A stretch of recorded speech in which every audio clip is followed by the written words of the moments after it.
كابتن انا اتصور بناء على معطيات المباريات اللي قدموها المنتخب القطري بناء مباراة اليوم احنا خلينا من بناء. شكرا جزيلا كابتن احمد، شكرا جزيلا كابتن عادل. مباشره صوتا وصوره الى الزميل حسن البلوشي. تفضل حسن، لك الكلمه. شكرا جزيلا لك زميلي سهيل، والشكر ايضا موصول لضيوفك الكرام. يطول الحديث ما بين الثنائي الذهبي الكابتن عادل ثاني، ايقونه التواصل الاجتماعي بالنسبه لكره اليد على مستوى الوطن العربي، ومع العزيز والعزيز جدا الكابتن احمد بطي، واحد من نجوم كره اليد القطريه في سنوات وعقود مضت، وبالتحديد في مركز الدائره. ابو تميم وابو ثاني وعزيزي سهيل، اهلا ومرحبا بكم اعزائي المشاهدين والمتابعين هنا في الكلاسيكو الاول في القاره الاسيويه في السنوات ال15 الاخيره، ولقاء تقليدي يجمع ما بين العنابي القطري منتخبنا الوطني وشقيقه المنتخب البحريني الذي يلعب باللباس الذهبي في هذا المساء، في مباراة لا تقبل القسمة على اثنين، في لقاء يحمل في طياته أيضا الكثير والكثير من الذكريات والآمال والطموحات، في لقاء يتسيده العنابي القطري تاريخيا بعدد المواجهات وبعدد البطولات، يتسيد القارة الآسيوية وينصب نفسه زعيما للقارة في السنوات الأخيرة بالبطولات المتتالية والميداليات الذهبية المتتالية. أيضا هنا محفل جديد ودورة جديدة وبمسمى مختلف، هذه المرة دورة ألعاب التضامن الإسلامي في العاصمة الشقيقة هناك في الرياض في القاعة الخضراء. قطر والبحرين الدور النصف النهائي. نعم، في الدور الأول الأمور كانت متجهة لمصلحة العنابي البحريني، لم يقدم الكثير بأسلوبه الجديد وبالمدرسة الجديدة، ولكن في النصف النهائي تختلف الأمور، تختلف المعطيات. الديربي الخليجي أو الكلاسيكو الآسيوي لا يعترف أبدا بالماضي، فقط لمن يعطي الكرة في هذه 60 دقيقة. أحمد مددي التصدي الأول من البرنس، ترتد الكرة مرة أخرى، الهدف الأول من أحمد مددي الجناح الأول على مستوى القارة الآسيوية. قائمة الفريقين الرئيسية بداية مع منتخبنا الوطني: أحمد مجدي وبلال على مستوى حراسة المرمى، عبد الرزاق، أحمد مددي، علاء الدين بن راشد، إلدير، محمد الياس، وسام سامي، أمين كحيس، وائل المزوغي، محمد علي، عبد الرحمن عبدو، عبد الله مصطفى هيبة، فرانكيز مارزو، جوفان العائد من جديد إلى صفوف منتخبنا، وأخيرا أمين زكار، وبقيادة واحد من أساطير اللعبة، واحد من أساطير كرة اليد العالمية على مستوى التدريب، فاليرو ريفيرا المعروف لا يعرف في عالم كرة اليد في هذا بشأن هذا اللي واضح أمامكم على الشاشة، فاليرو ريفيرا الإسباني. أما بالنسبة للمنتخب البحريني ففي حراسة المرمى محمد عبد الحسين البرنس، ومعه الأستاذ هشام عيسى، حسن السماهيجي، وقاسم قنبر، أحمد كاظم، سلمان الشويخ، علي محمد، محمد ربيع، حسين الصياد، جاسم خميس، محمد حبيب، محمد علي، وعبد الله عبد الكريم، حسن مدن، جعفر فرسان، حسن ميرزا، وأخيرا محمد أحمد حبيب، وبقيادة السويدي روبرت هيدن الذي يظهر في البطولة الأولى مع المنتخب البحريني المختلف تماما في هذه البطولة بأسلوب مختلف وبنجوم أصبحوا في دكة البدلاء أكثر من ما هم متواجدين في أرضية الملعب. 17 الخط الخلفي أحمد كاظم، وأشاهد 10 أيضا محمد ربيع. هذا أحمد كاظم، محمد ربيع، وحسن ميرزا، ثلاثي الخط الخلفي بالنسبة للمنتخب البحريني، وهدف أول للبحرين يقلص به النتيجة والفارق إلى هدفين. غريب أمر المنتخب البحريني الدخول بهذه التشكيلة. نشاهد أسلوب لعب دفاعي مختلف، أقرب إلى 3-2-1 أو 5-1، لا هو 3-2-1. أشاهد الآن خط الخلفي عبد الرحمن وجوفان وماركيز وأحمد مددي. أحمد مددي كمان وكمان مرة أخرى من الجناح الأيسر، يدخل من زاوية شبه ضيقة ولكن يستطيع التسجيل. تعود إلى حسن السماهيجي، أحمد كاظم، حسن مدن. وهنا طاقم التحكيم لهذا اللقاء. نشاهد ونتابع الآن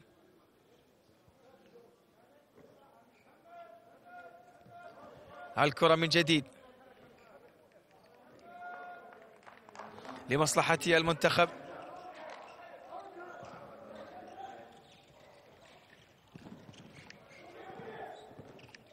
هجمة بحرينية، تضيع الكرة. أحمد مجدي يتصدى للكرة.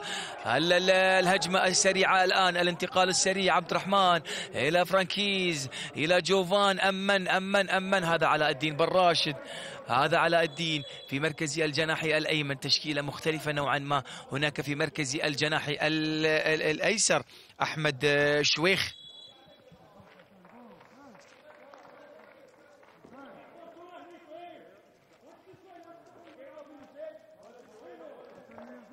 سلمان الشويخ عفوا.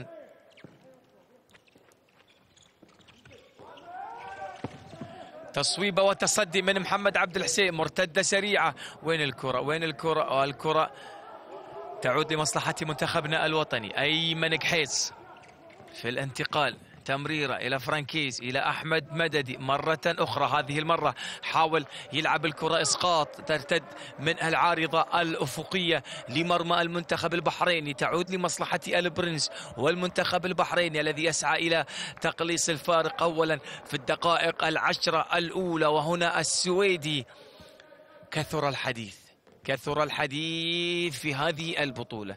نعم، هو الاختبار الأول لهذا السويدي مع المنتخب البحريني، واعتقد بأن هذه أولى التجارب بالنسبة للمدرسة السويدية هنا في المنطقة الخليجية. أحمد كاظم، هنا محمد ربيع أيضا.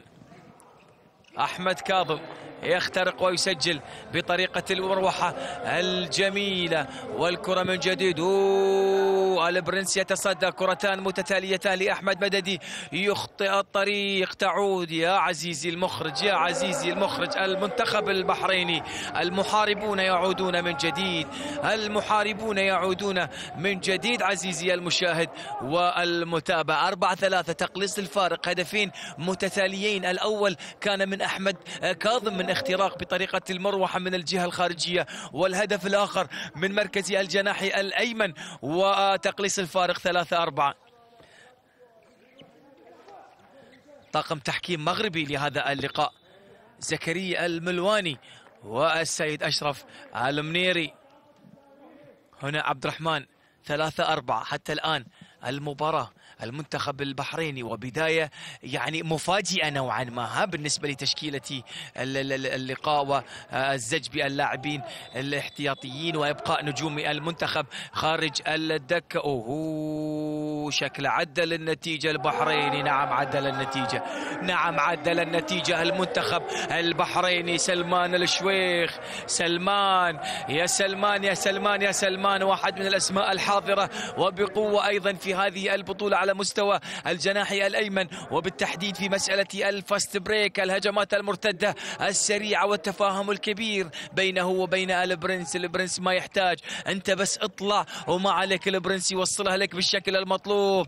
فرانكيز لا لا لا لا لا لا لا لا لا يا فاليرو يا فاليرو يا فاليرو، اطلب وقت مستقطع، اطلب وقت مستقطع. المنتخب البحريني يتقدم الآن، المنتخب البحريني يتقدم الآن. ما الذي يحدث؟ هناك ثغرة هجومية لمنتخبنا. المشكلة منتخبنا نعم ينتقل سريعا ولكن لا توجد حلول، لا توجد حلول على مستوى الخط الخلفي بالنسبة لمنتخبنا الوطني. لذلك يضطر فاليرو ريفيرا يطلب وقت مستقطع، تايم اوت إذانا وإعطاء اللاعبين جرعة جديدة من التوجيهات والتعليمات على عسى بأن تعود الأمور إلى مجراها الطبيعي، أن يتقدم منتخبنا 4-1 من البداية ومن ثم يقلب الطاولة المنتخب البحريني ب5-4. لا، هذا أمر جلل يا عزيزي، هذا أمر جلل يا عزيزي. ما اعتدنا على منتخبنا،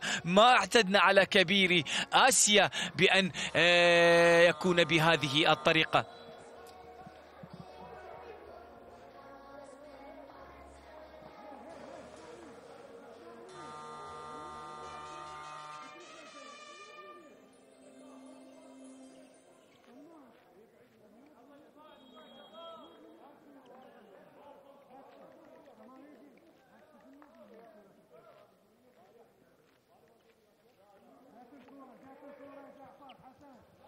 عودة من جديد الآن. عبد الرحمن فرانكيز، دفاع، اسلوب دفاعي مميز للمنتخب البحريني حقيقة، يعني اشوفه مجدي. جوفان يحاول الاختراق، جوفان العائد من جديد الى المنتخب القطري، غاب فترة، كانت لديه إصابة كبيرة، عاد الموسم الماضي مع السد، وها هو يعود إلى المنتخب. تصويبات قوية تعود، فرانكيز، حسن ميرزا، دفاع قوي بهذا الأسلوب الدفاعي الذي يتبعه المنتخب البحريني. ما هي الحلول بالنسبة لمنتخبنا الوطني؟ الحل الأول الضغط يأتي من اللاعب مركز 2، إما بنزول جناح آخر إلى دائرة ثاني أو 1 ضد 1. وانا اشوف في هذا الاسلوب ينزل مصطفى هيبة كخط خلفي مع فرانكيز. مصطفى يقدر يعمل ويقدر يلعب 1 ضد 1 ويفتح مساحات لفرانكيز. غير هذا الحل ستصعب الامور. جوفو بطيء. احمد مددي يسجل الهدف الخامس. يطلع جوفو، العب بدون اشول، العب بظهير ايمن باليد اليمنى، لكن المهم ان الكره تكون سريعه، المهم ان الخط الخلفي تكون الكره سلسه بين الثلاثي حتى الوصول الى الجناح. دخول مصطفى هيبة أمر لا بد منه في هذه الدقائق، إلا إذا كان لفاليرو رأي آخر. مع نزول الصياد حسين الكبير، حسين الصياد. أيضا دفاعات منتخبنا الآن دفاع متقدم 5-1 واضحة ومكشوفة للجميع. يا سلام على محمد ربيع، يا جماعة هذا لعيب محمد ربيع، جالس يقدم مستوى جميل في هذه البطولة من موعد 2003. 22 سنة لهذا النجم القادم، وبقوة على مستوى الأقدام. البحرين ولادة في هذا الأسلوب من اللعب، على مستوى الأقدام، على مستوى التأسيس، على مستوى الفنتات، على مستوى التحرك، على مستوى السرعات. هم مميزين، مشكلتهم في الأطوال. سنتابع الآن. احتدم الصراع، المباراة في مصراعيها. المباراة لمن ستكون؟ قلت لكم الدور الأول انسوه خلاص، ورقيا ونظريا انسوا الأمور. البحرين وقطر هذا كلاسيكو. هو سلمان الشويخ، يا سلام سلمان الشويخ يتكلم بهذه اللغة وبهذا الأسلوب. هنا إقصاء لمدة 2 دقيقتين على جوفو، واعتقد بأن المرمى خالي من الحراسة مع نزول وائل المزوغي. وائل ممكن يعطي إضافة على مستوى الخط الخلفي. أمين قحيص يسجل هدف من مركزي الدائرة. برافو يا أمين، برافو يا فرانكيز. هدف جميل ومميز وتحرك مميز. يعني مع كامل الاحترام والتقدير، مشكورا اللجنة المنظمة وبالتحديد في مباريات كرة اليد. يعني الإقصاء لمدة 2 دقيقتين كان على مين ولا على مين؟ ما احترت أنا، حتى لما الإشارة تطلع ويظهر الأستن اسم اللاعب مش مبين انها اقصاء لمدة 2 دقيقتين او مسجل هدف او اي كان. شوف هنا احمد كاظم تاخر في التمرير الى سلمان، قطعت منها الكرة من فرانكيز. الخبرة الكبيرة لهذا النجم الكبير فاليرو اجد الحلول يا فاليرو. هنا روبرت هيدن. هذا والله يشبه منه، هذا شبيه من، يعني ما شفنا لاعب المنتخب السويدي، لكن لم يكن من اللاعبين الكبار، كان من لاعبي الصف الثاني. أيضا درب العديد من الأندية، ما استمر لفترة طويلة مع أحد الأندية التي سبق وأن دربها. مدرب متغير دائما، ما يطول كثير مع الفرق والأندية اللي يدربها. وائل المزوغي يمرر، تقاطع جميل. عبد الرحمن فرانكيز مرر إلى أين؟ كرة عشوائية يا فرانكيز، تعود بحرينية. الصياد إلى محمد أحمد حبيب، إلى أيضا تأخر مرة أخرى، وسلمان الشويخ يخطئ التصويب. أحمد كاظم تتأخر في التمرير للجناح، ستتلقى العقوبة يا عزيزي. هنا الجناح، يا أحمد يا مددي، ركز يا أحمد. بدايتك كانت جميلة بهدفين متتاليين، ولكن بعد ذلك إضاعة 3 كرات متتالية. إضاعة 3 كرات متتالية يا أحمد يا مددي. واحد من خيرة اللاعبين في مركز الجناح الأيسر على مستوى القارة الآسيوية، واحد من أفضل الأجنحة حقيقة أحمد مددي على مستوى الأرقام والبطولات وحتى على المستوى الفني. حسن ميرزا أيضا تأخر في التمرير، ولكن سلمان الشويخ هذا تبارك الرحمن إيده اليسرى مميزة جدا. شوف روبرت هيدن وتصفيق لسلمان.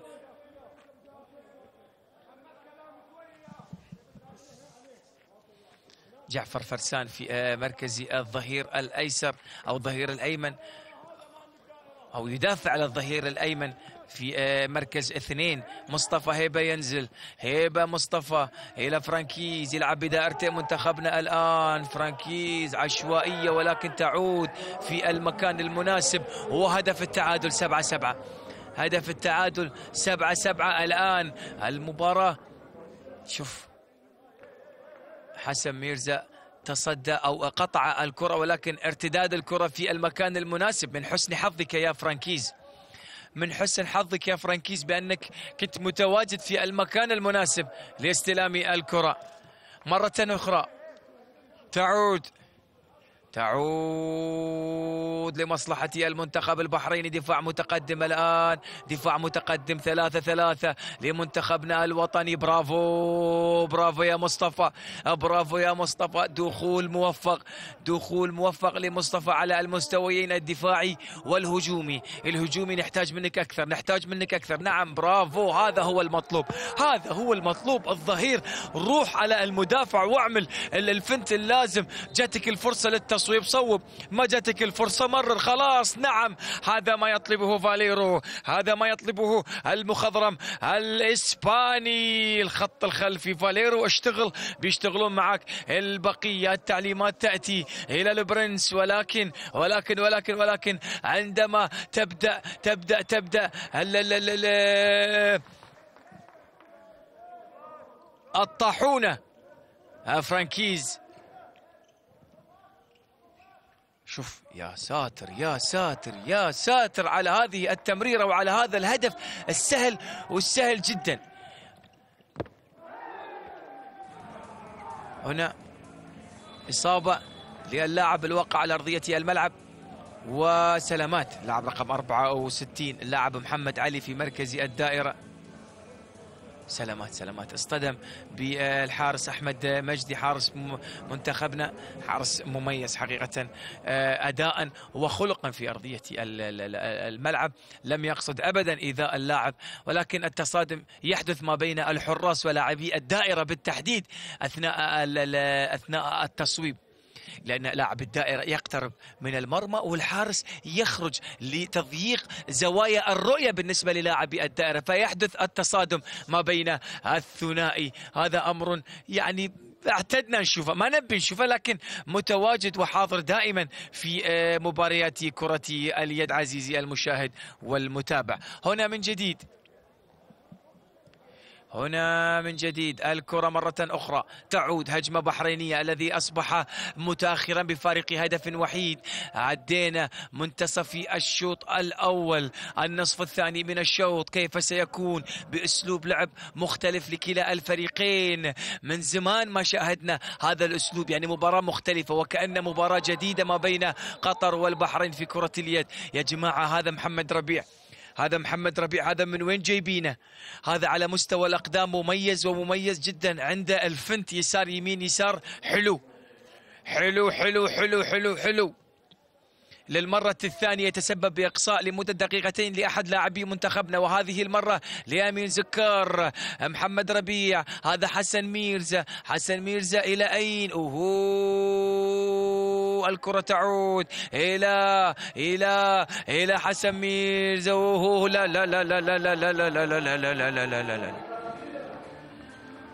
لا يا عزيزي خطفها خطفها محمد أحمد حبيب، واحد من عناصر الخبرة، واحد من نجوم كرة اليد البحرينية، يدافع في السنتر، لاعب خط خلفي. وفي اللقطة الماضية كان لاعب دائرة. الآن الصفوف البحرينية مكتملة. ليش أقول بأن كانها مباراة جديدة ما بين قطر والبحرين؟ الفريقين جالسين يلعبون بأسلوب دفاعي مختلف ومختلف جدا. لم نعتد مشاهدة هذين المنتخبين يلعبون بهذه الطريقة. اعتدنا على 6-0 الكلاسيكية، اعتدنا على 5-1 مان تو مان، رجل لرجل على فرانكيز.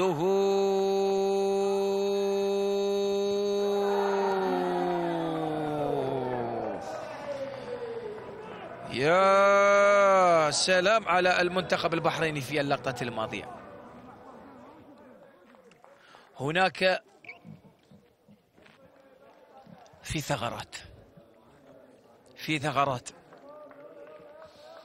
أنا بوجهة نظري هذا الأسلوب الدفاعي وهذا النهج الجديد لا يناسب منتخبنا، لكن أعذرهم في هذا الشوط الأول. بتقول لي ليش؟ بقول لك لأن حتى الآن منتخبنا في الدور الأول لم يختبر بالشكل الجدي، عكس المنتخب البحريني الذي لاقى الأمرين في الدور الأول وقاب قوسين. أودنا بأن يخرج من البطولة لولا الهدية السعودية عندما تمكن من الفوز على شقيقها الكويتي مساء الأمس هنا في نفس هذه الصالة الخضراء. وأقصي المنتخب الكويتي وتنفس الصعداء منتخب المحاربون بتأهلهم إلى الدور الثاني وملاقاة الغريم التقليدي في الكلاسيكو الآسيوي أحمد مددي، والتعادل مرة أخرى.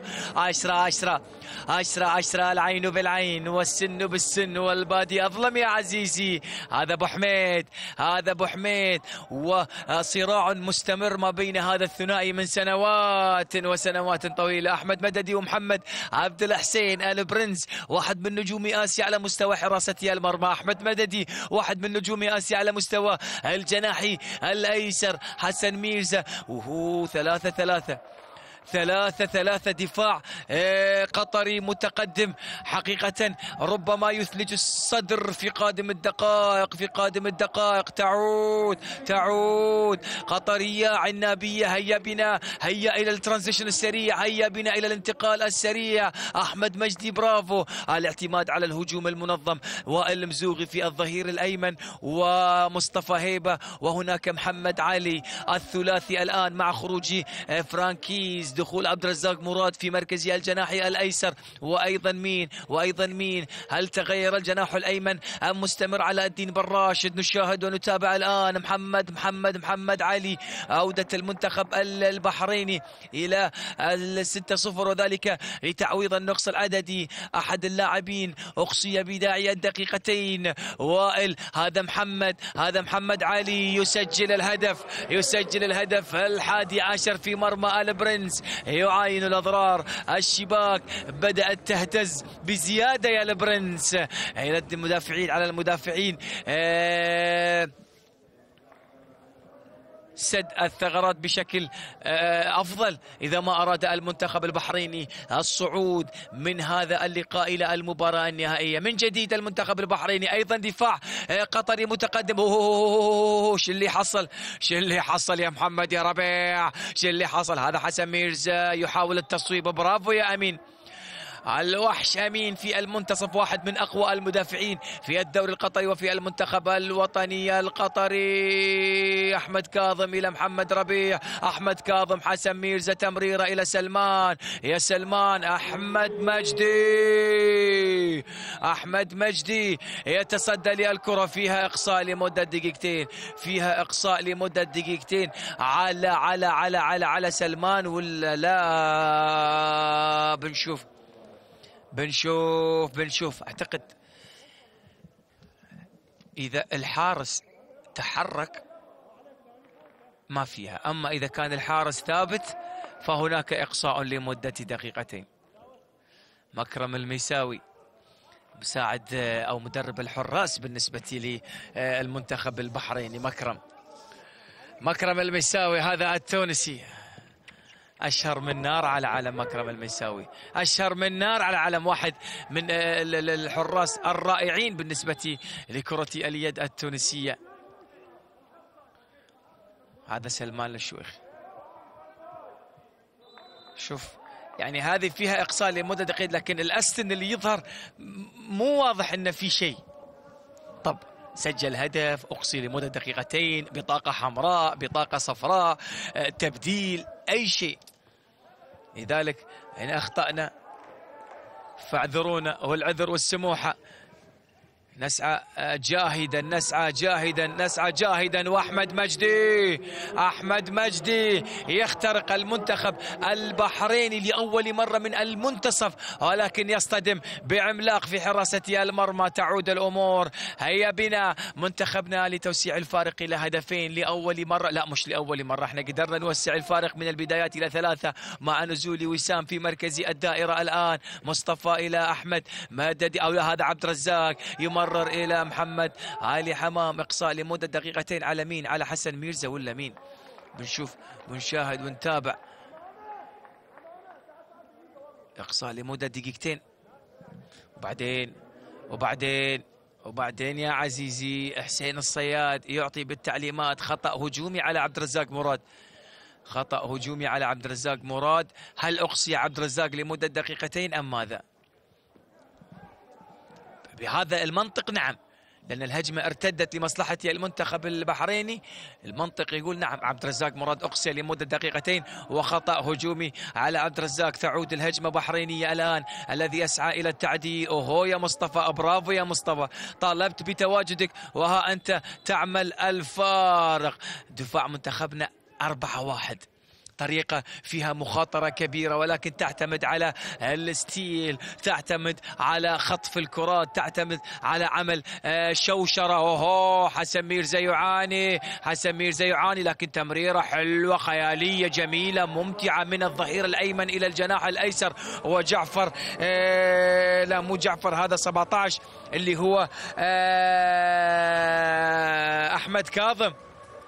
أحمد كاظم يسجل الهدف من الجناح الأيسر بطريقة رائعة يعدل به النتيجة. 11 للجميع. مباراة متكافئة، مباراة متكافئة، والمنتخب البحريني يظهر بثوب جديد، يظهر للأمانة من أجمل مباريات البحرين حتى الآن كشوط أول فقط.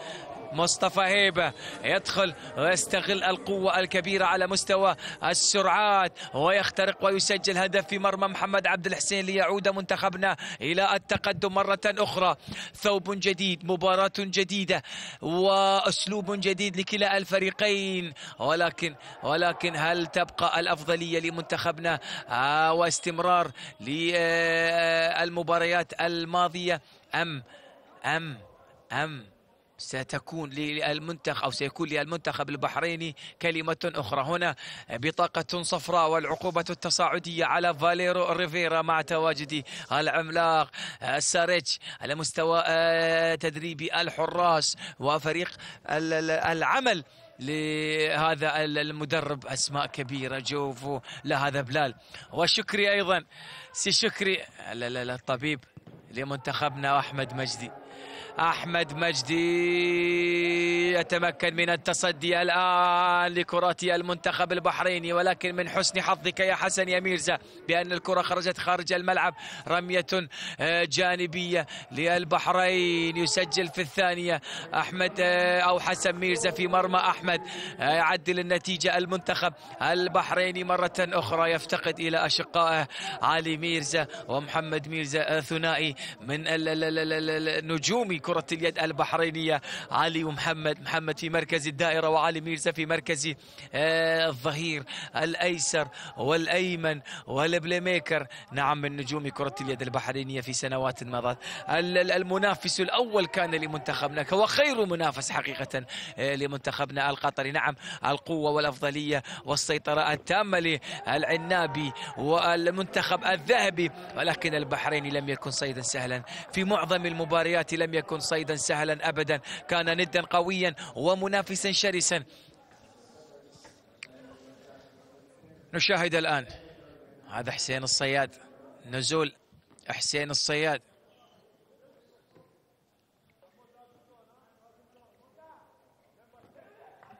نشاهد الآن ونتابع الكرة من جديد. محمد ربيع ومحمد حبيب وحسين الصياد ثلاثي الخط الخلفي. نزول دانتين من دانات الخليج، تمريرة أو محاولة تمرير لاعب الدائرة ولكن وجود خطأ. 9 أمتار. محمد ربيع 2 3 وراح يكون من نجوم كرة اليد البحرينية. أقولها بالفم المليان، فقط محتاج شوية وقت وتضبط إيده. شوف إيده مش مضبوطة، إيده مش مضبوطة للحين. على مستوى الأقدام قوي وقوي جدا. تعود وهجمة لمنتخبنا الآن، الباحث عن التقدم مرة أخرى. والمزوغي يا وائل يا وائل يا وائل يا وائل يا وائل يا وائل، هدف من عنق الزجاجة يا عزيزي يا وائل. اختراق جميل من الجهة الخارجية ومن ثم تصويبة وبوضع تشريحي صعب وصعب جدا، ولكن الكرة هزت الشباك، دخلت المرمى، عبرت الخط. ومحمد عبد الحسين أنت الملام يا البرنس في اللقطة الماضية. يعني في البدايات تصدى لعدة كرات ولكن بعد ذلك اختفى محمد، اختفى البرنس. تعود دخول خاطئ، لا هدف للمنتخب البحريني لمصلحة محمد حبيب. والأفواه العنابية تطالب بدخول خاطئ وخطأ عكسي على محمد حبيب. مجدي يا مجدي يا مجدي يا مجدي يا مجدي، والكرة ترتد لمرتين متتاليتين. يا عزيزي المخرج، يا عزيزي المخرج، خلنا على المباراة، خلنا على الكرة، خلي الكاميرا الرئيسية هي شغالة. ما نبي يا عزيزي المخرج، يا عزيزي المخرج. من مخرجنا في الاستديو هناك الدولي السيد شريف ولا مين؟ اعتقد شريف. يا شريف يا شريف، أعطي تعليماتك وتوجيهاتك ووصلها هناك إلى المملكة. نبي الكرة، نبي الصورة على الكرة، لا تفارق الكرة. تعود مرة أخرى فرانكيز، دفاعات بحرينية صلبة. الطاقم المغربي يوقف اللعب الآن، نشاهد ونتابع الكرة مرة أخرى. هذا 7، هذا جعفر فرسان متخصص في الأسلوب الدفاعي وفي النواحي الدفاعية. يتقدم المنتخب البحريني كدفاع متقدم، أقرب إلى 3-3 أو أقرب إلى 3-2-1. مصطفى هيبة أو محمد حمام، محمد حليم أركيز. أنت الملام مرة أخرى يا محمد يا عبد الحسين. الكرة نعم غيرت الجولكات، سهلة سهلة سهلة يا البرنس، سهلة يا البرنس. أنت الملام مرة أخرى. توقعت في الدقيقة 22-23 السويدي ممكن ينزل هشام الأستاذ كحارس مرمى، يعطي أريحية لمحمد عبد الحسين، ولكن استمراره في أرضية الملعب. الأهداف تتوالى وبنسبة كبيرة يتحمل مسؤوليتها محمد عبد الحسين. حسين الصياد، محمد حبيب، كرة خاطئة، تمريرة خاطئة تعود لمصلحة منتخبنا الوطني القطري. والهجمة عنابية في فرصة توسيع الفارق إلى هدفين. آخر 90 ثانية عزيزي المشاهد والمتابع، في مباراة متكافئة إلى حد كبير وإلى حد بعيد، في مباراة تشعر وبأنها جديدة بين فريقين لا يعرفون تفاصيل البعض، بأسلوب مختلف دفاعيا وهجوميا أيضا. الدير الله على وسام، تصدى محمد عبد الحسين، تصدى محمد عبد الحسين. وعاد إليكم البرنس مرة أخرى يا عزيزي لاعب الدائرة يا وسام. استلامك للكرة بهذه المساحة الكبيرة، استلم الكرة، لا تصوب على طول، خذ راحتك في الارتقاء، خذ وقتك في الارتقاء، بعد ذلك صوب. شوف ردة فعل حارس المرمى، هل يطلع لك، هل يتم على الخط. أما أنك تستلم الكرة وتلف وتصوب على طول هذا أمر مرفوض يا عزيزي. واسألوا أهل العلم إن كنتم لا تعلمون. أسألوا في القرآن طبعا الآية واسألوا أهل الذكر إن كنتم لا تعلمون، لكن القصد هنا بأن أسأل وإحنا راح نسأل ونترك هذا الأمر للعزيز أبو تميم أحمد بطي في الاستديو التحليلي كلاعب دائرة. استلام الكرة ومن ثم الارتقاء. اصبر ثانية، شوف ردة فعل حارس المرمى، بعد ذلك صوب. لاعب الدائرة ما يصوب على طول.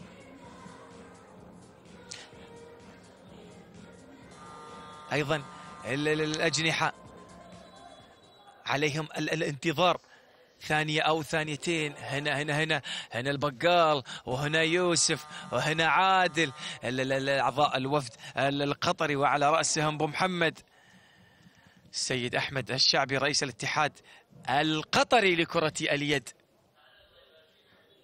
صاحب الفضل الكبير بعد الله لإنجازات المنتخب القطري في السنوات التي مضت. أمام أنظار أمين زكار المدافع الشرس والقوي سلمان الشويخ، وتجفيف أرضية الصالة.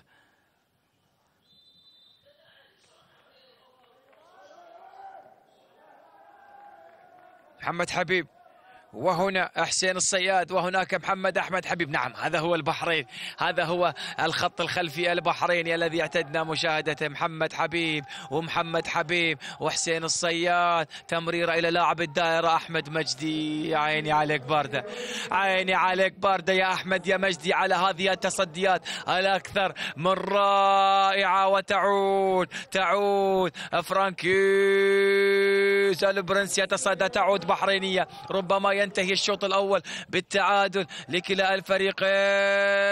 أخرتها يا محمد حبيب، أخرتها يا محمد حبيب.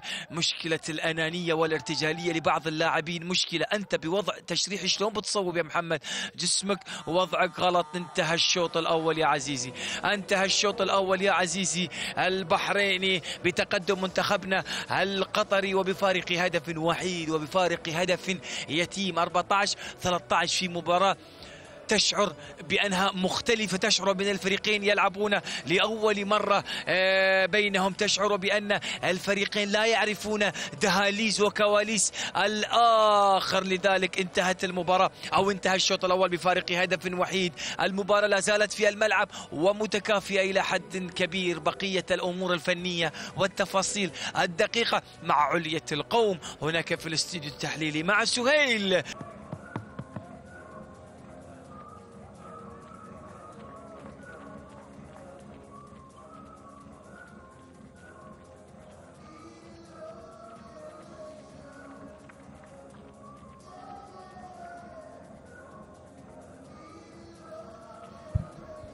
شكرا للأعزاء هناك في الاستوديو التحليلي، شكرا زميلي سهيل، وشكرا لضيوفك الكرام الكابتن عادل ثاني والكابتن أحمد بطي. عزيزي المشاهد والمتابع لقنوات الكأس الرياضية، ها قد عدنا مرة أخرى وفي انتظار صافرة بداية الشوط الثاني للقاء الذي يجمع بين الكلاسيكو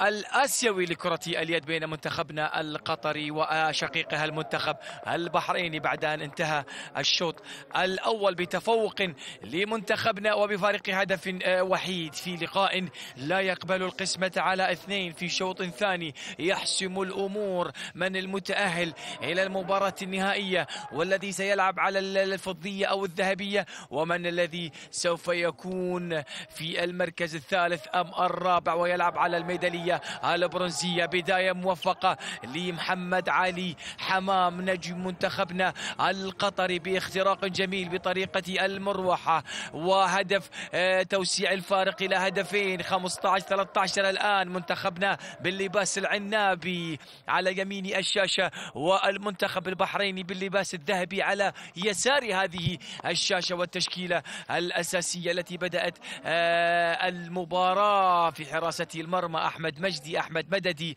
عبد الرحمن عبدو، أمين قحيص، محمد حمام، فرانكيز، وهناك علاء الدين بن راشد. هذه بالنسبة لمنتخبنا. أما بالنسبة للمنتخب البحريني الشقيق: محمد عبد الحسين في المرمى، محمد ربيع، حسن ميرزا، وأحمد كاظم. ثلاثي الخط الخلفي: سلمان الشويخ، حسن السماهيجي، ومحمد أحمد حبيب في مركز الدائرة. تعود مرتدة للعنابي.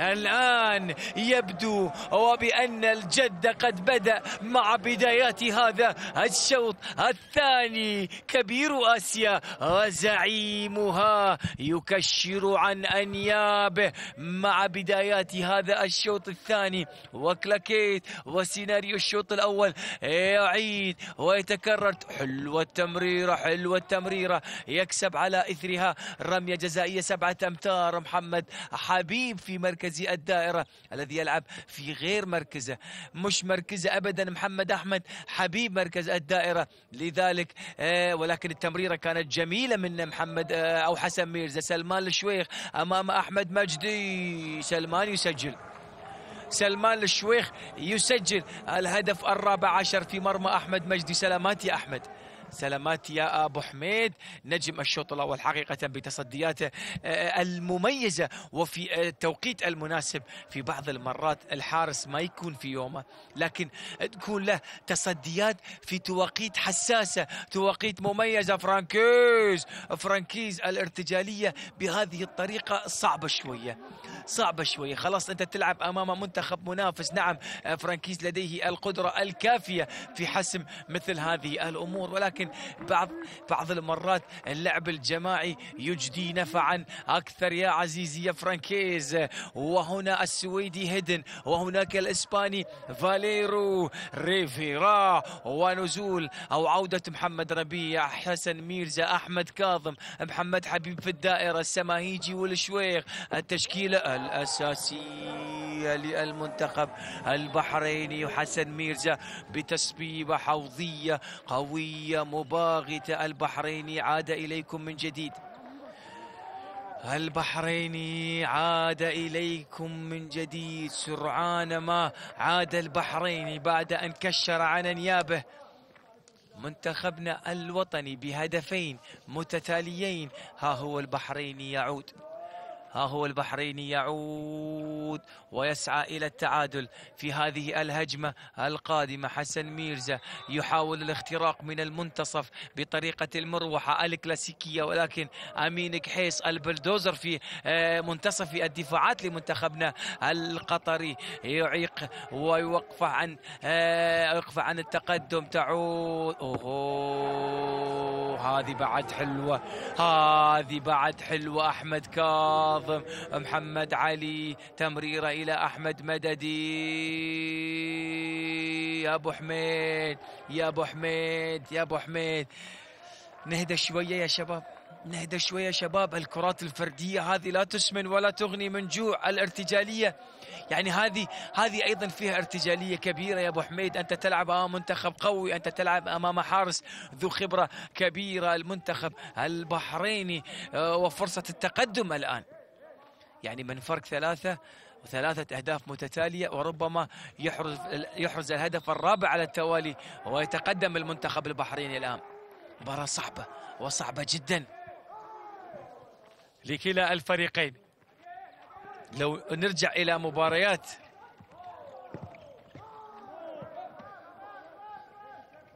لو ترجع إلى مباريات دوري المجموعات يظن البعض بأن منتخبنا القطري في مهمة سهلة، ولكن عندما يتعلق الأمر بكلاسيكو آسيا الأول في كرة اليد تختلف الموازين، تمحى المباريات السابقة. جل اللاعبين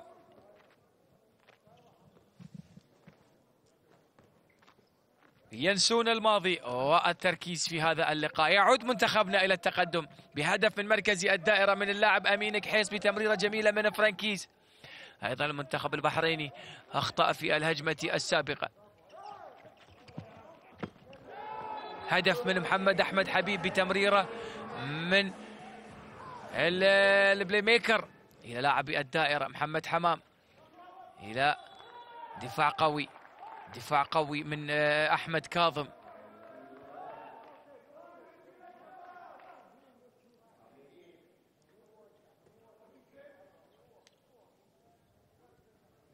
نشاهد الآن ونتابع محمد علي، عبد الرحمن، عبد الله، محمد يحاول الاختراق ولكن خطأ 9 أمتار لمصلحة المنتخب البحريني.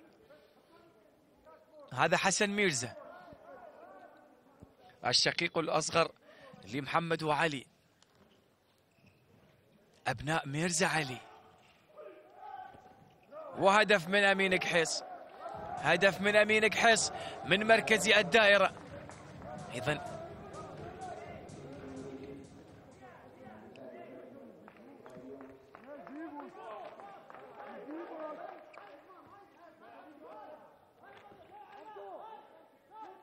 نزول الدائرة محمد علي الآن بديلا لمحمد أحمد. أسماء بحرينية.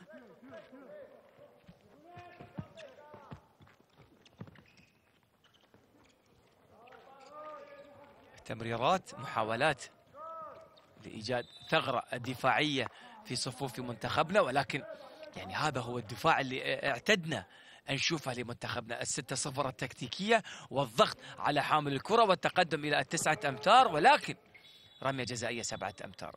محمد ربيع يمرر للاعب الدائرة مرة أخرى، يكسب.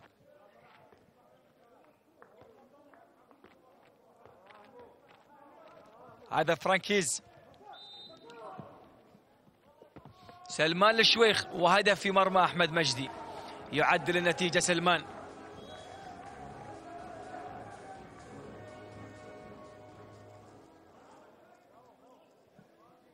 هذا فاليرو ريفيرا، والأنظار تتجه.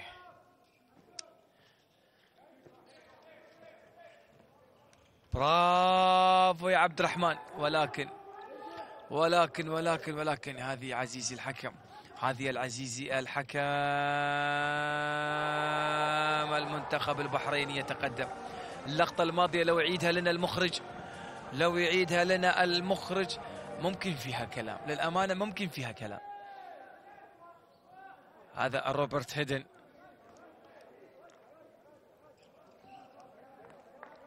أيضا المنتخب البحريني جالس يقدم مستوى مميز في هذا اللقاء. 19-18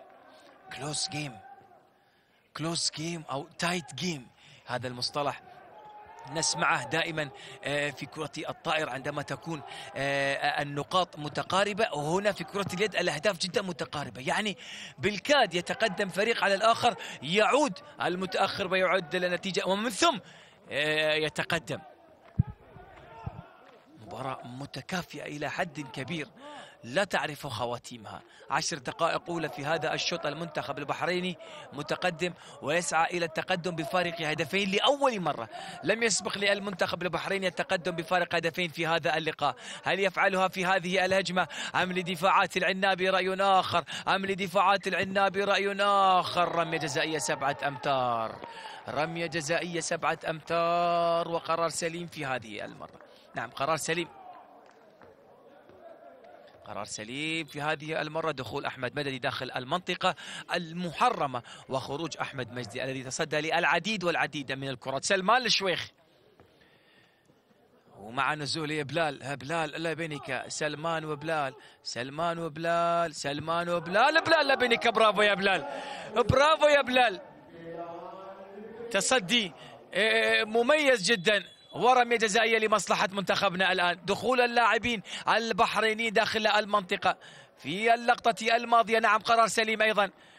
هذه المرة ارتدت من القائم، ولكن صافرة طاقم التحكيم المغربي إذانا بوجود رمية جزائية 7 أمتار. يلا يا شباب، يعني نبي رتم أسرع، نبي قوة كبيرة.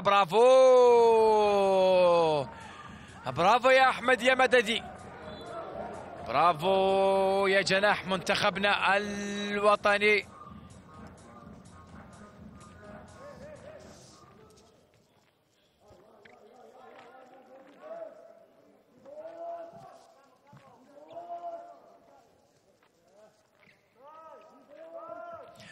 التعادل 19 للجميع.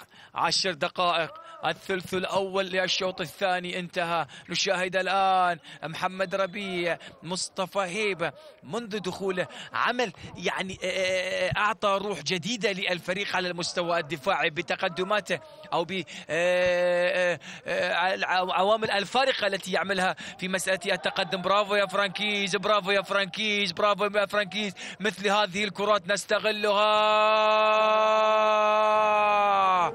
حلوة حلوة حلوة حلوة حلوة. الأولى بدأت من فرانكيز وانتهت من وائل المزوغي في المرمى. بلال وفرحة كبيرة يا بلال يا لبينيكا. قلت لكم مباراة صعبة يا جماعة، مباراة صعبة يا جماعة.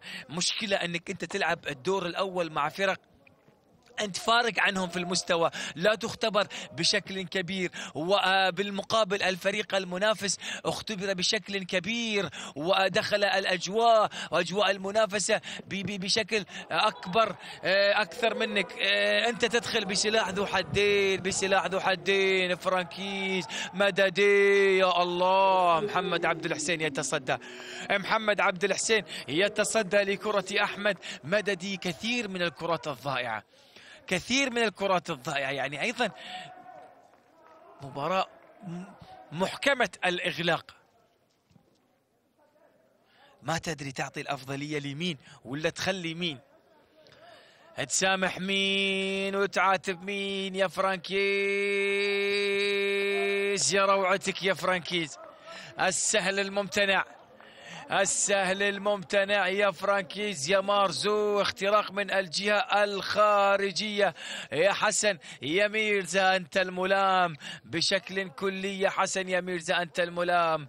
المنتخب البحريني مع نزول حسين الصياد يبحث عن التعديل. حسين وحسن، حسين وحسن، حسين وحسن. التمريرة إلى أين؟ يكسب خطأ 9 أمتار لمصلحة المنتخب البحريني. وابتسامة الكبار ما بين وائل والصياد. هذا محمد ربيع يحاول الاختراق ولكن دفاعات قوية. أمين زكار يقطع الطريق، لا يعطي مجالا أيضا للتمرير بالنسبة لمحمد ربيع لاعب الخط الخلفي للمنتخب البحريني. تعود مرة أخرى دفاعات عنابية قوية صلبة جميلة محكمة. حسن ميرزا وجد الثغرة ولكن برافو برافو برافو.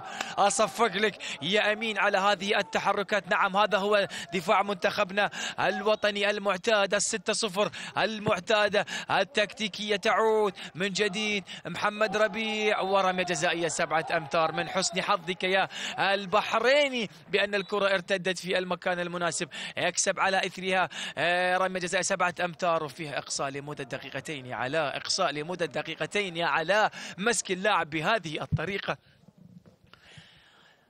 ما لها داعي، ما لها داعي. التحية تأتي من يوسف المعلم.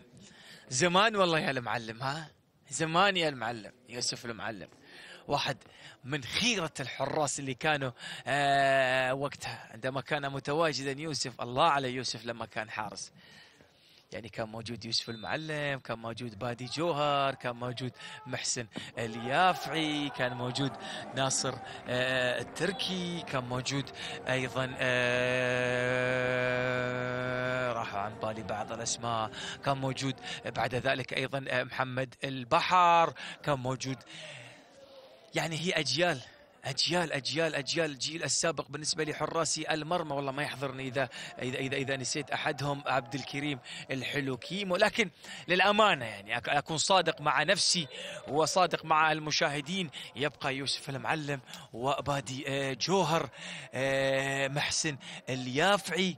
هؤلاء في هذا الثلاثي في القمة حقيقة، في القمة.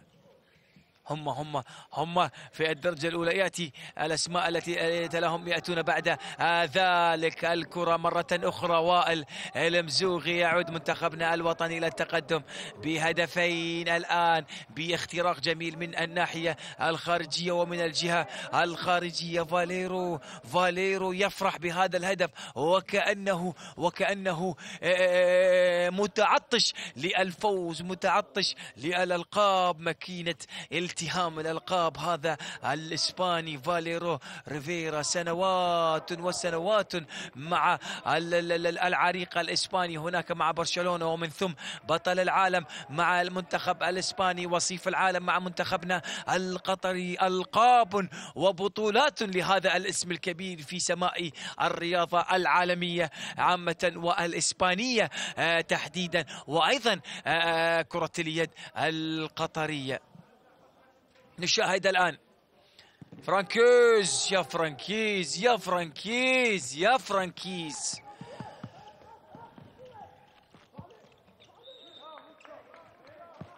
خطأ الآن والكرة تعود لمصلحة المنتخب البحريني. خطأ 9 أمتار مرة أخرى. نزول حسين الصياد أو تواجد حسين الصياد الآن. 22-21.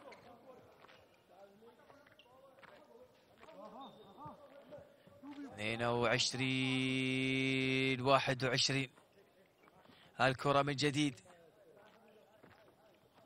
تعود محمد حبيب. نزول محمد حسن ميرزا، حسين الصياد، محمد حبيب، حسين الصياد مرة أخرى إلى حسن ميرزا، حسين الصياد، محمد حبيب. يا سلام على دفاع منتخبنا، يا سلام على دفاع منتخبنا والتحركات الأكثر من رائعة، وإغلاق جميع الثغرات والمنافذ أمام لاعبي المنتخب البحريني الذين لم يجدوا الحلول. وجدوا الحل بارتجالية كبيرة من حسين الصياد ومن الثبات، وأيضا مصاحبة بدعاء الوالدين يا حسين. اللقطة الماضية كاد أن يفعلها أحمد مجدي وأن يتصدى للكرة، ولكن فضلت الكرة هز الشباك، وكانت وفية مع نجمها الآسيوي الرائع حسين الصياد. نزول كدائر الثاني، نزول وفي كلام سلامات للاعب اللي وقع على أرضية الصالة من اللي واقع. سلامات حسين الصياد وعلاء الدين بن راشد.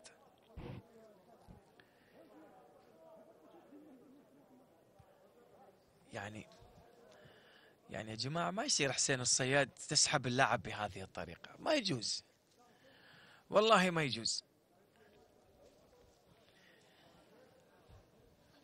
ما بي أظلم أحد اللاعبين، ربما الاصطدام كان عفوي وبدون قصد، لكن ربما في الإعادة إفادة في هذه اللقطة. سلامات لكلا اللاعبين.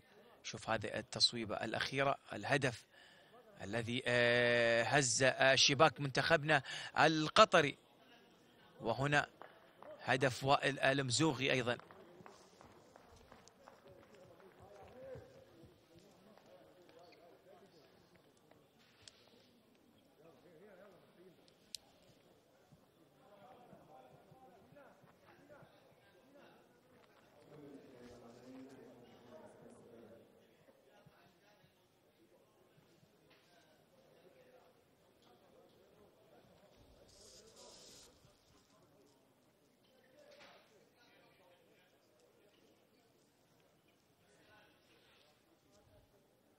هل أقصي لمدة دقيقتين حسين الصياد؟ سلامات يا علاء. ولا تعليق على لقطة حسين الصياد، خلاص لا تعليق في اللقطة الماضية. السحبة بهذه الطريقة وسقوط اللاعب علاء الدين. سلامات يا علاء الدين بن راشد.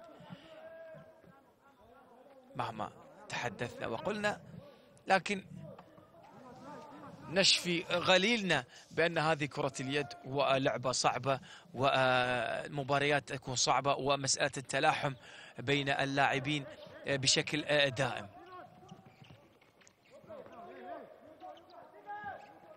لكن أيضا رسالة إلى النجوم الكبار، عندما تصل إلى سن معينة وتصل إلى يعني أواخر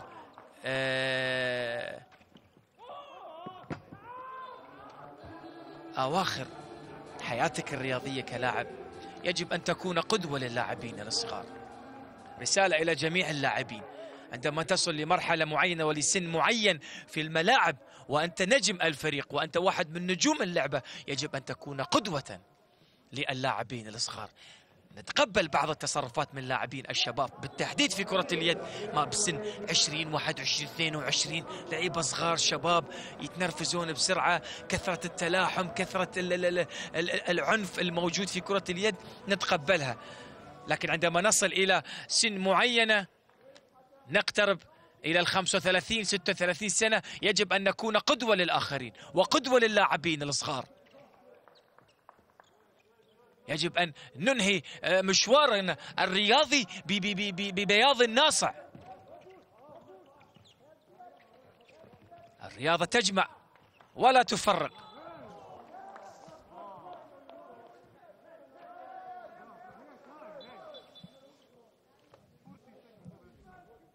نعود من جديد إلى أجواء اللقاء والمباراة.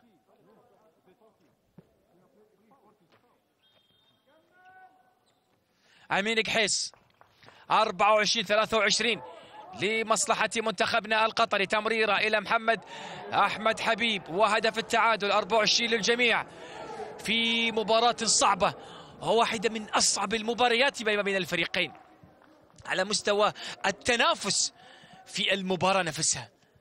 مباراة مغلقة، مباراة مختلفة عن معظم المباريات في السنوات العشرة الأخيرة. لو نرجع إلى التاريخ تفوق كبير لمنتخبنا الوطني، آخر 10 مباريات 12 مباراة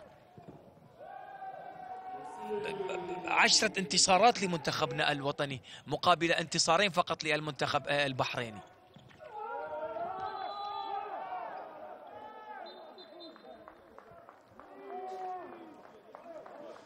سلامات يا حسين الصياد، سلامات يا حسين الصياد، ما تشوف شر.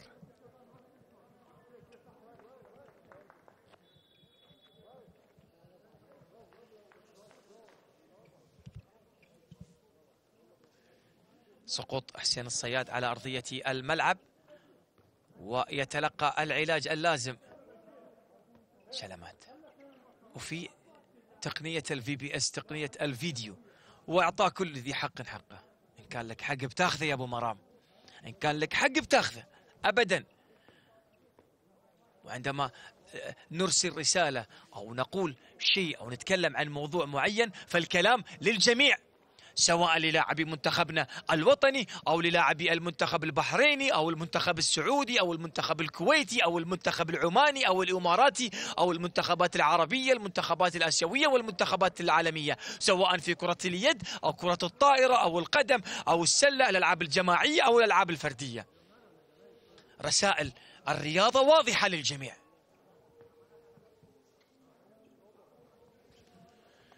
هذا فرانكيز، إقصاء لمدة دقيقتين على مين؟ على حسين الصياد.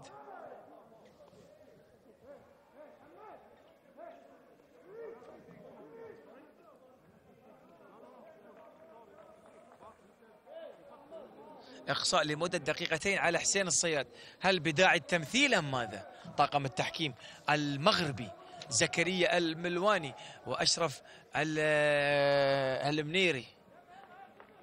سلامات يا حسين، سلامات يا حسين، معلش.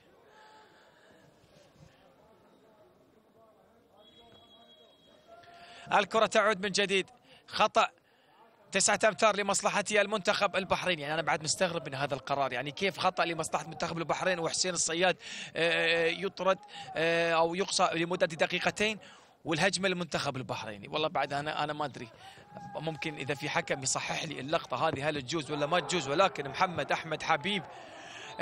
أحمد حبيب يتقدم لمصلحة المنتخب البحريني الآن، وحسين الصياد والإقصاء لمدة دقيقتين للمرة الثانية على التوالي. روبرت هيدن منتخبنا الوطني يعدل النتيجة ولا يقلص الفارق. كان 26 البحرين، صاروا 25، الحين 25 للجميع.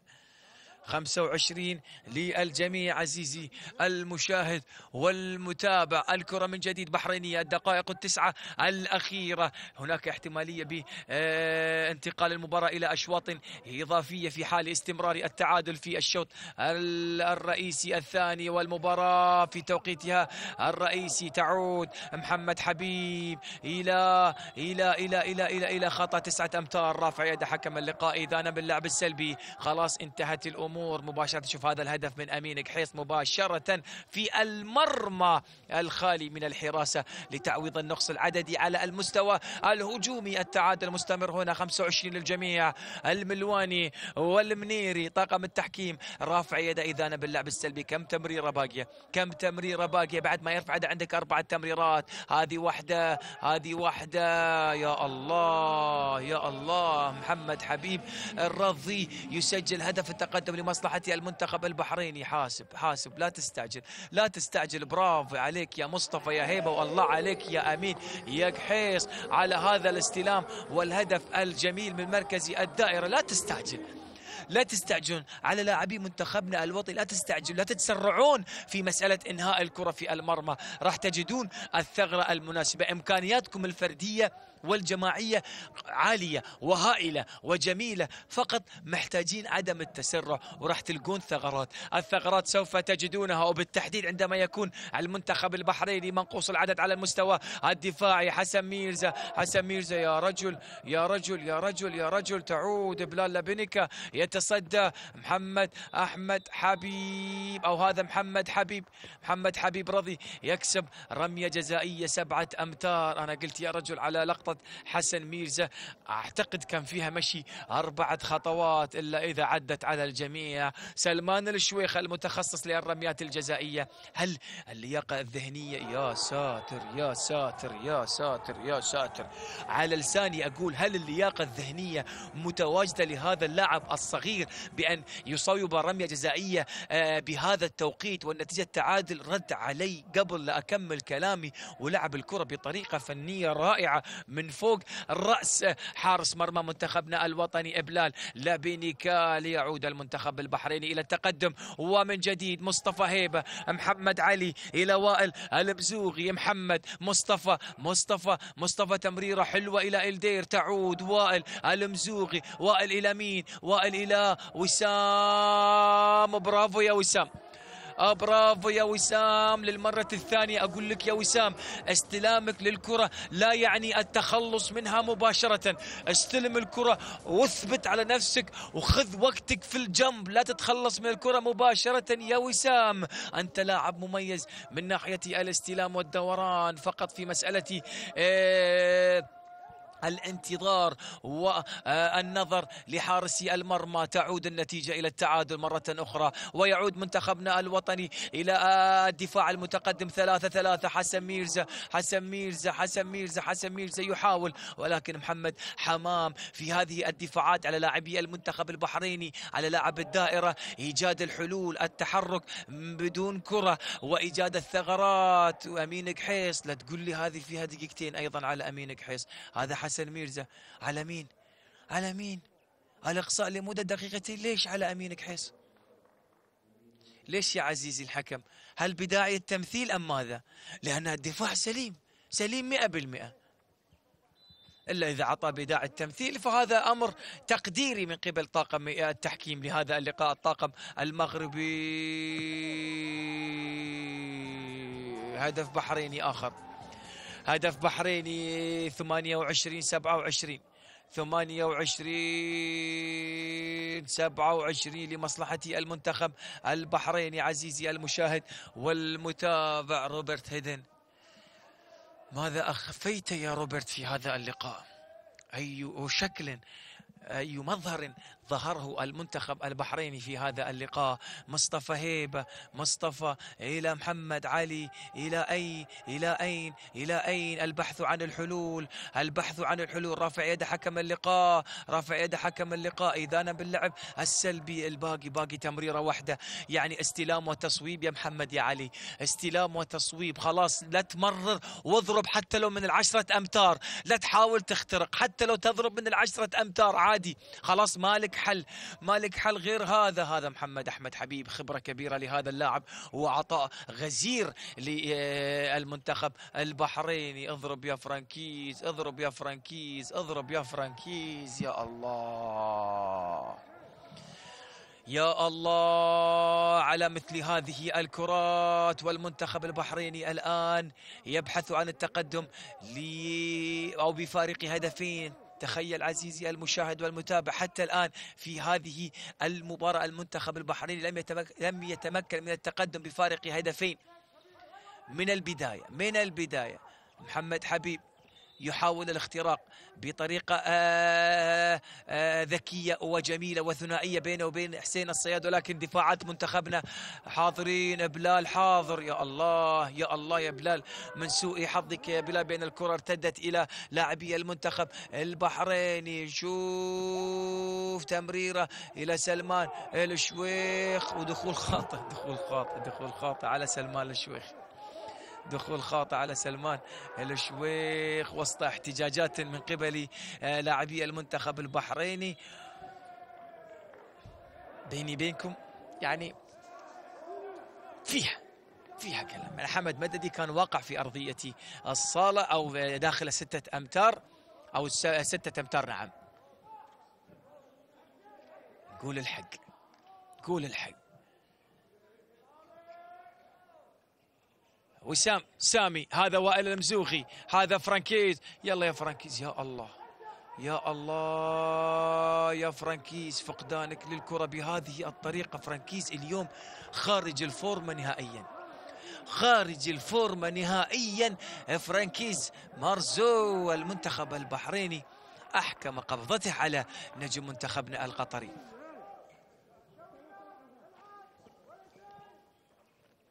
نشاهد الآن حسين الصياد، حسن ميرزا، حسين الصياد، هذا محمد حبيب يحاول اختراق. حسين الصياد ومحمد حبيب الثنائي الذي يعول عليه المنتخب البحريني ونادي الخليج السعودي المحترف هناك في دانة السعودية. حسين الصياد إلى حسن ميرزا يحاول الاختراق بطريقة المروحة، رفع يد حكم اللقاء إذانا باللعب السلبي. كم تمريرة باقية، كم تمريرة متبقية يا عزيزي المشاهد والمتابع للمنتخب البحريني. هل يصوب مباشرة أم ماذا؟ حكم اللقاء وين رحت يا المنيري ويا الملواني؟ تغير الكرة، تغيير الكرة.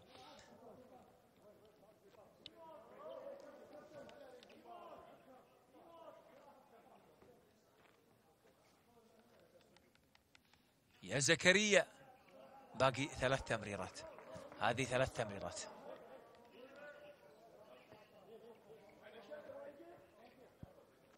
فاليرو، هل باتت الحلول مفقودة؟ هل تفوق السويدي؟ للأمانة بعد أنا أكون صادق، أنا السويدي أثخنت فيه الجراح وتكلمت عنه كثير، ولكن للأمانة وكلمة حق في هذا الرجل. قدم مباراة كبيرة على المستوى التكتيكي بالنسبة للمنتخب البحريني الذي تقدم الآن وللمرة الأولى بفارق هدفين 29-27، والمتبقي دقيقتان فقط من نهاية هذا اللقاء. ورمية جزائية لمصلحة منتخبنا القطري الآن، هل يترجمها أحمد أم ماذا؟ نعم يا أبو حميد، يقلص الفارق. لا زالت الكرة في الملعب، لا زالت المباراة في الملعب، لم تنتهي المباراة، لم تنتهي المباراة. الفرصة مواتية، خطف كرة يعني التعادل ومن ثم العودة. الدقيقة الأخيرة و20 ثانية أو أقل من ذلك، أو 30 ثانية، دقيقة و30 ثانية، آخر 90 ثانية عزيزي المشاهد والمتابع لهذا اللقاء. المنتخب البحريني متقدم بفارق هدف وحيد ويسعى إلى توسيع الفارق الآن. محمد حبيب، فقدان للكرة، بيرفع يد حكم اللقاء. نعم رفع يده. رمية جزائية 7 أمتار لمصلحة المنتخب البحريني، وذكاء كبير من محمد حبيب. كسب رمية جزائية 7 أمتار يعني من لا شيء.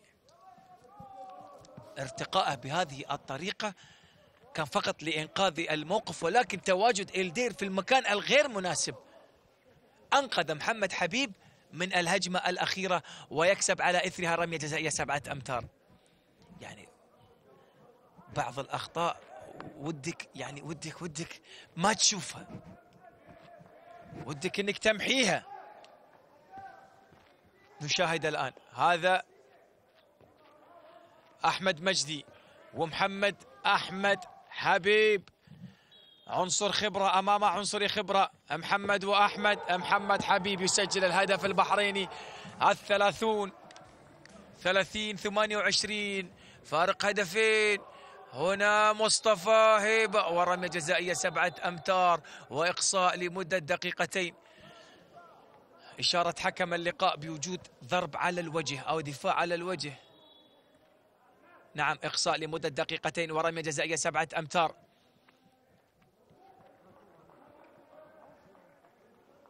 وائل المزوغي وحسين الصياد وحديث مستمر.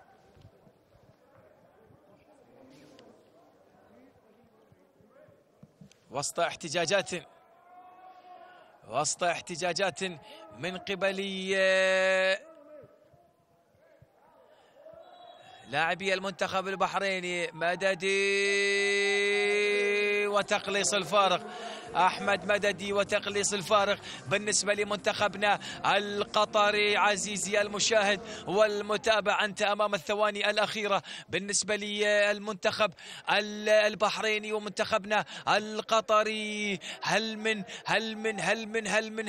خطف للكرة، تايم اوت، وقت مستقطع يطلبه المدير الفني السويدي روبرت هيدن لإعطاء اللاعبين التعليمات الأخيرة في الثواني الأخيرة لإنهاء هذه الهجمة في المرمى. في هجمة بحرينية وفي هجمة قطرية. إذا سجل البحريني انتهت المباراة، إذا ما سجل البحريني منتخبنا بإذن الله سوف يحرز هدف التعادل. الأمر مرهون للاعبي منتخبنا في الدفاع، وخصوصا بأن المنتخب البحريني منقوص العدد. هل يجازف ويلعب بمرمى خالي من الحراسة لتكتمل صفوفه الهجومية؟ فيه خطورة كبيرة وفيه ريسك كبير من قبل روبرت هيدن السويدي والمنتخب البحريني. والعكس صحيح أيضا، الريسك اللي جالس يعمله مدير منتخبنا أو المدرب منتخبنا الوطني فاليرو ريفيرا، والاعتماد على الهجوم أو الدفاع المتقدم الرجل لرجل. لاعبي البحري على مستوى الأقدام عندهم سرعة، لذلك بإمكانهم الاختراق في هذه المساحات الكبيرة. إلا إذا بنشوف حسن ميرزا إلى السماهيجي، حسين الصياد، محمد حبيب، تعود بيرفع يد حكم اللقاء إذانا باللعب السلبي. سجلها محمد حبيب الجوهرة البحرينية، ودان من دانات نادي الخليج السعودي. اعتقد المباراة حسمت عزيزي المشاهد والمتابع. ألف مبروك للمنتخب البحريني الشقيق، هذا الانتصار الذي أتى بشكل مفاجئ حقيقة للجميع. كل التوقعات كانت تشير لمنتخبنا الوطني الذي قدم بداية ودور أول رائع وأكثر من رائع، عكس المنتخب البحريني الذي تأهل إلى هذا الدور بهدية من قبل المنتخب السعودي. قبل هذه الهدية بشكل كبير واستطاع الفوز على غريمه التقليدي، على كبير آسيا منتخبنا الوطني الذي لم يقدم ما لديه في الدقائق الحساسة وفي التوقيت الحساسة. أضاع الكثير من الأمور. أيضا نقطة ملاحظة مهمة، السويدي استطاع التعامل بالشكل المثالي للاعبي أمام لاعبي منتخبنا الوطني، وبيني بينكم قدر أنه يتفوق على الإسباني فاليرو ريفيرا. عزيزي المشاهد والمتابع، أقولها ألف مبروك للأشقاء هناك في المنتخب في البحرين هناك، وللمنتخب البحريني المحاربون، وهارد لك لمنتخبنا الوطني العنابي. قدر الله ما شاء فعل. عزيزي المشاهد والمتابع، استمتعت بالوصف والتعليق على مجريات هذا اللقاء، وعلى أن نلتقي معكم في أحداث ومباريات أخرى. حتى ذلك الحين أستودعكم الله الذي لا تضيع ودائعه، والسلام عليكم ورحمة من الله وبركاته. أما الآن ننتقل للزملاء في الاستوديو التحليلي. سهيل وضيوفك الكرام، تفضل لك الصوت والصورة.